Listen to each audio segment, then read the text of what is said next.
That's Nick. And that's Joseph. And today we're here to talk about Love Me, the directorial debut of Sam and Andy Zuchero, which premiered in the U.S. dramatic competition at the 2024 Sundance Film Festival on January 19th, 2024. Notably, it was awarded the Alfred P. Sloan Prize for their Science in Film initiative.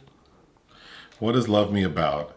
It's a love story between a satellite and a buoy. Mm-hmm. That's it. That's the tagline, I believe. Yeah. So thus far. What is your pull quote? Their love is real, but they are not, is the superficial but increasingly compelling certainty of humankind's creations trying to unlock the mysterious alchemy of human experience in Love Me. My pull quote is as weird as the premise. Am I supposed to believe that in 2025 we can construct a satellite that operates for over 1 billion years, but BMW can't properly repair my sunroof? I did enjoy this movie. I did. I think, as I have already said, there's a superficial heterosexual quality about it that I feel like the premise is interesting and we get there. I think the final half hour of the film is actually where the meat on the bones is, but it takes a while to get there, and I think we could have been digging and exploring all kinds of things. The movie is what it says it is, so we find out that there was an extinction level event in like modern time, like 2025 perhaps, but prior to the inevitable, a satellite was launched into space housing like tons of information about human beings. So lots of records of like music, art, YouTube videos, social media stuff. And this satellite was intended to be found by someone at some point. So we see that maybe like 500 years later, the satellite is orbiting Earth and there's a buoy in like the ocean that is designated for like basic research, like monitoring temperatures and depth. And this buoy connects with the satellite, like Bluetooth type stuff. And they start communicating, and they're like AI, I guess, so they start evolving. And it's the buoy, which is made to seem like a woman, mm-hmm. who becomes interested in connecting with the satellite, who's made to be a man. And they end up naming themselves, the buoy's name is Me, and the satellite's name is I Am, like I am.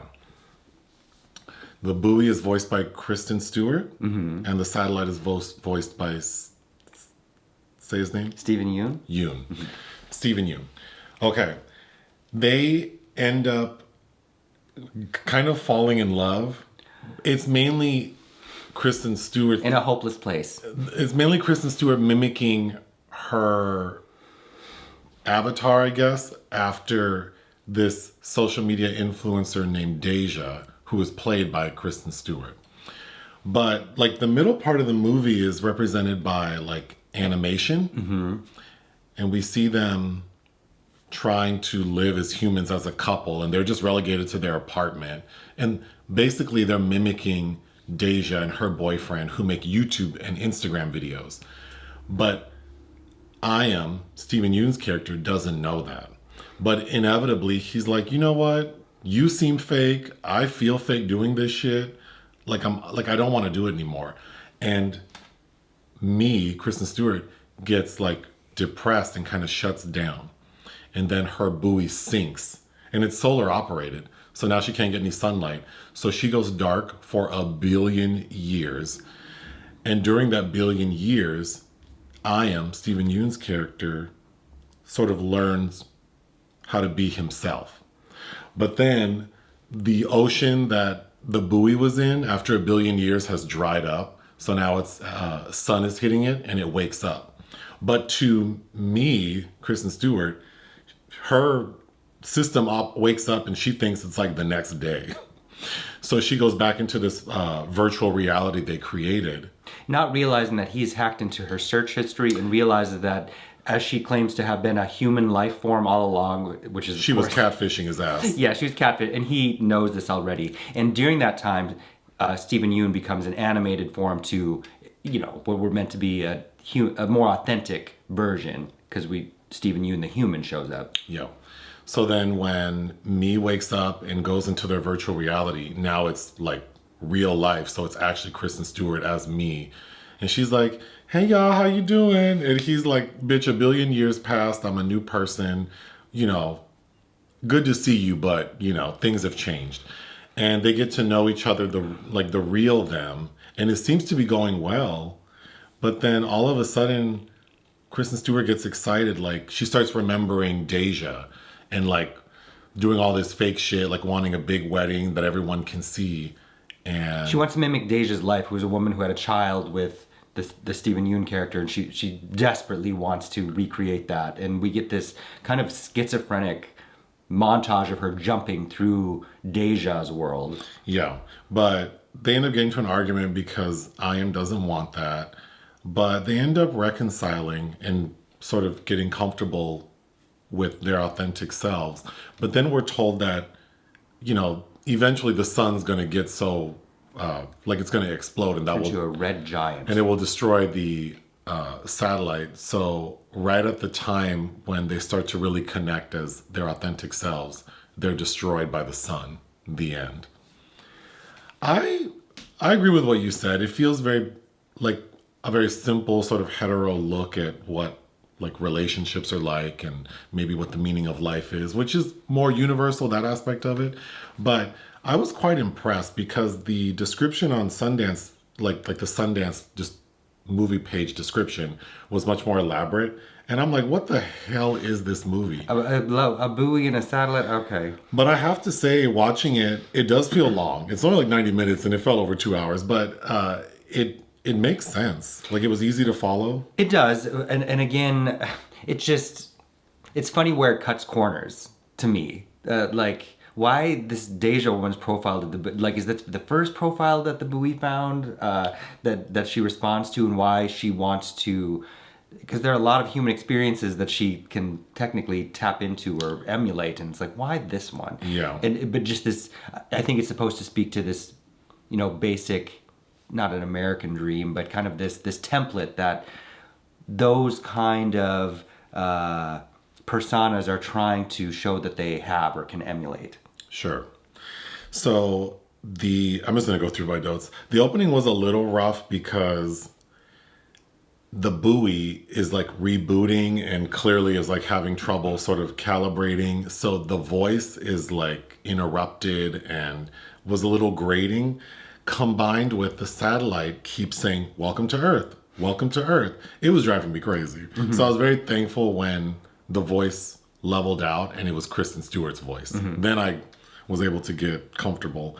And it's also, you know, and it's just, it is what it is. It's grating watching these two entities try to emulate these really basic people. Like, if I had to hear Date Night 2.0 one more time, I thought it was going to go crazy. But I did think that using this buoy and this satellite to like as a metaphor for, you know, I got like Gen Z vibes from it, like trying to come together and build a life that seems like it's based off fake shit anyway, which is what these AI things are doing. It made sense to me. I was able to settle into this very quickly. Yes. Mm-hmm. And they do try to get beyond that. There's a sex scene towards the end where Stephen Yeun's character becomes a woman having sex with Kristen Stewart, and so, where she's starting to do role playing also. But it's like, oh, this could have, to me, that was just a blip across the screen of how much more interesting we could have gone. Before they even get to know each other, the satellite is saying, I'm here to assist life forms. And initially the buoy says, well, I'm not a life form. And so the satellite just like ignores her, like turns off and keeps it moving. But then she calls out to him again after she reads what a life form is. And she ends up getting his help. But he's like, well, you need to confirm you're a life form. And then they have one of those check boxes that says, I'm not a robot. Mm-hmm. I thought that was cute. Then what the satellite offers the buoy is its entire like library of data. So basically gives her like a search engine and says like, you can use this to learn everything. So that's how she starts discovering a lot of things, including Deja, Kristen Stewart's character. But I thought that her character Deja, like the social media presence she had, was very well done. Because it felt just as fake as all the other things you see on social media. Yes. And her tagline is "Another day, another Deja," which is so obnoxious that it felt like that's the kind of shit people say. Yeah, it is exactly. And it was interesting watching somebody like Kristen Stewart kind of go through those motions as well. Lots of YouTube videos. It's very interesting because I kept thinking initially, like, what these AI are learning. They're learning how to be humans from examples of human beings that aren't authentic. From humans' avatars. Basically, yeah. Yeah, like people performing for an audience is what these two are trying to do. So you know it's doomed from the beginning. And sadly, you know, the irony is they have absolutely no spectators. So they're acting out this stuff in front of a ring light. And Well, even before that, Kristen Stewart, creates IG accounts for the two of them. And she's saying, this is how we can communicate. Like, you create posts that are funny, smart, provocative, and then, like, I'll like them.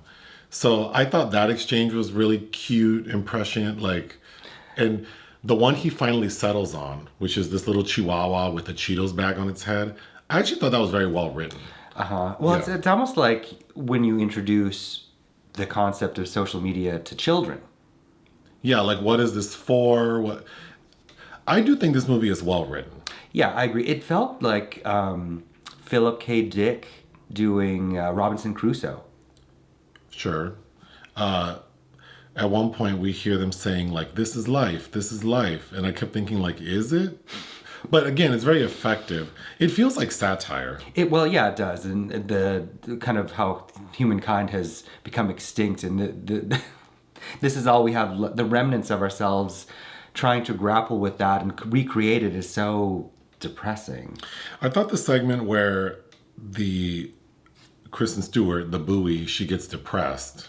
So then she sinks to the bottom of the ocean floor and everything goes dark. I thought that was powerful symbolism. Metaphor, yeah. And then when Stephen Yeun's character, breaks into her account and sees like all her search history and realizes that she's just a damn catfish and that his entire existence is based off For what she's a fed persona him. that he hasn't even selected for himself. Right. So then he gets mad and starts tearing up the place, and then he starts redecorating. I thought all of that. It feels like, you know, getting Real. into a relationship. Yeah. And learning that the person who, the way that they presented themselves might not be completely true as much as they want it to be. There's also a segment where is trying to understand what love is, which basically amounts to like various YouTube videos or social media posts of people doing loving things, which I thought was interesting. Like you just said, I do feel like it's almost like trying to explain to a child. Well, yeah, because you want to About show love and have relationships. visual scientific data to show what, you know, what is love? What is that? Is it just something that you can see in an exchange between two entities, or what is it that we're looking for here? And when she has to explain what feeling alive feels like, and she's struggling with it, she's like, you know, when you know. So I do think this movie's quite good. The things that are missing, I do feel like there was a deeper examination and maybe of more subversive topics, namely like how they settle on like, I'm not always trying to bring in LGBTQ stuff, but I do think like it's interesting that there's no sort of discussion of why is this one the man and this one like what do they know about that? Because we do see imagery of same-sex couples during the sex scene. Kristen Stewart's character sort of makes an adjustment, so Stephen Yeun is kind of like a woman. So there is some thought to it, but I wish there would have been a little more development into like their roles. Mm-hmm. And how does the pursuit of pleasure, that, you know, that's a very real part of the human experience. Yeah, the sex scene feels so like incidental, but I feel like there should have been a discussion between them, because at the end of it she goes, that was weird or something. I could have used more of that. I was getting more like, you remember Kim Basinger in My Stepmother's an Alien? Yes. Like trying to understand what sex is between humans, and they're looking at footage of squirrels. Yeah.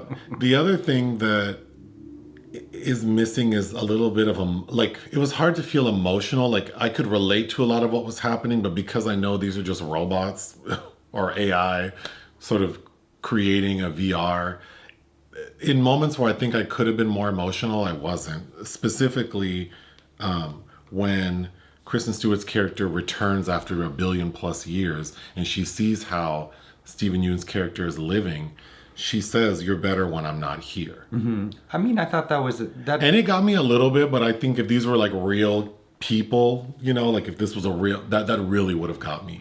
But then I think that's a testament to the story that I watched a love story between a buoy and a satellite, and it made sense, and it took me places that felt real, which Yes. is very impressive, I think. And learning, you know, that the husband and wife team made it. So I think the perspective of that also makes sense. So I also realized that it's unfair wanting it to be more than it is in some ways. But I think that what it is doing, it is graceful enough. I was reading comments, people like on Rotten Tomatoes, and some of it, yeah, I mean, it does seem nonsensical at times, but I think if we, you know, especially with science fiction based movies, there are always people who want to like really get into the weeds of the science of it. And that's not necessarily how my brain works. Like, so I think Same. removing that from the equation, I think it's a really nice, inventive metaphor for life and love. What would you give Love Me? I think 3.5. I'm giving Love Me 3.5 out of 5. I thought it was very good. Yeah, I would be very much interested in seeing what these people do next. Do you have anything else you want to say? No. Join us on Patreon and listen to our podcast. Bye.